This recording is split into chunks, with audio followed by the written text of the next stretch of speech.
The summary of episode 2 from Wilds of Eldraine.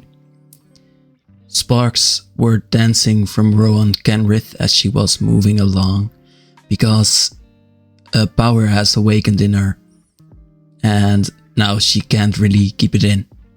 Her power was ignited when she was angry from Will's fight.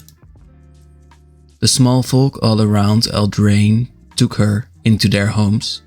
They like her zeal, so they like to reward her for it. Rowan enters the home of Royce, who asks why Rowan doesn't sleep. Rowan doesn't want to sleep at all, afraid of the curse of wicked slumber. And Royce didn't seem human, so she didn't trust him either.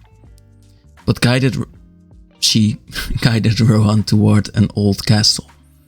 Rowan should find an answer to the curse there. There was nothing in the castle.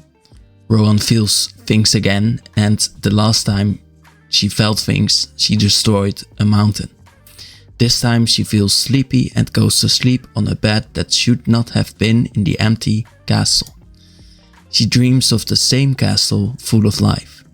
She's lured in with food and her dead parents still alive. Her father tells her to come to Castle Ardenville. And that's where this part of the story stops. She goes to Ardenville. She hasn't been there at all because her brother had chosen the blue-aligned Castle Ventress to stay in. In Edgewell, from the inn that Edgewell innkeeper is from, two people are looking for witches. A man tells Kellan that there's one witch who sells pies, and Kellan is looking for a witch. So, while the line is long, he goes to get a pie, I guess. And there, Kellan sees the effects of Ashok, presumably. A man slumped and dreaming while standing in full armor with purple mist swaying around him. Must be Ashok, I think. Kellan goes to help him. When the night is bumped over while he is asleep, he feels like he needs the help. So he gets out of the line, so the line was no use at all, or there's a witch that sells pie in the set or something. A girl grabs Kellan and says, "You might not want to do that," and she takes Kellan with her. The curse of slumber is contagious, they learn now. The girl then tells Kellan that the witches are looking for him. She also tells him to look for her brother Peter, who's been missing.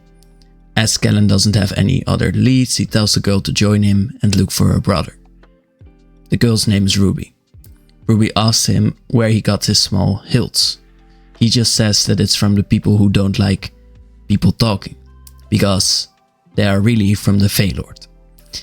The older girl takes Kellan with her. They walk past dead Phyrexian bodies, which Kellan doesn't know about, which then in turn teaches us that there are untouched parts of Eldraine. Ruby says that the boy king, Will Kenrith, says that the invaders came from another realm, so we learn as well that the people of Eldraine now know about other planes. Ruby is good at traversing the thick woods. Kellan is not and stumbles. A pixie laughs at them and Ruby throws an apple at the hand-sized pixie with ease, so hard that it shoots away, so everyone is impressed. A big burly man in wolf armor shoots an arrow at them, and Ruby asks Kellan to attack the wolf knight with his hilts. They should strengthen him according to the Feylord, but Kellan isn't sure. He throws one of the hilts, but it does nothing to the Garrick-like man. They run, bumping into a bunch, 12, witch stalkers. They hunt magical beings, which Kellan might be, but he doesn't know. Seemingly he's not, as the stalkers skip Kellan and attack the magical wolf knight. A thorny and black cabin pops up. The two hadn't seen it before. The same purple mist swirls around the house. The two on a quest for a witch have to go in. Through the window they spot two figures around a cauldron. One seemingly a witch, and another one might be a knight to be eaten, judging from the witch's song that she's singing right now. But before they enter, the wolf knight returned, and Ruby throws an apple before Kellan steps in to the house and hopes to save the knight. The knight is Imadane from the previous story.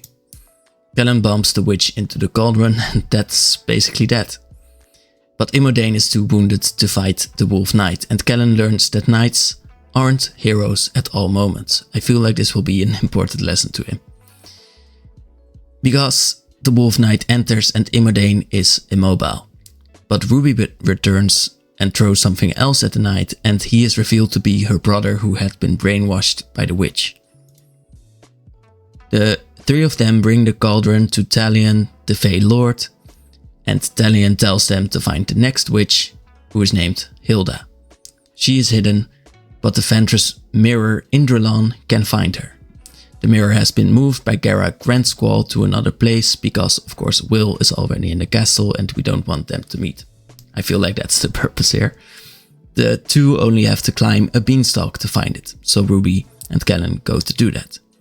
Ruby now also learned that the Fey Lord, who is also called the Fey King in the story, is connected to Kellan, and Ruby only thinks that's brave, and that ends the story.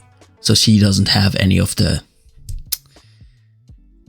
hate towards Faye. Let's call it that. And that was it for the story already. So that's how short it can be. Let me know if it's too short or too long. Thanks.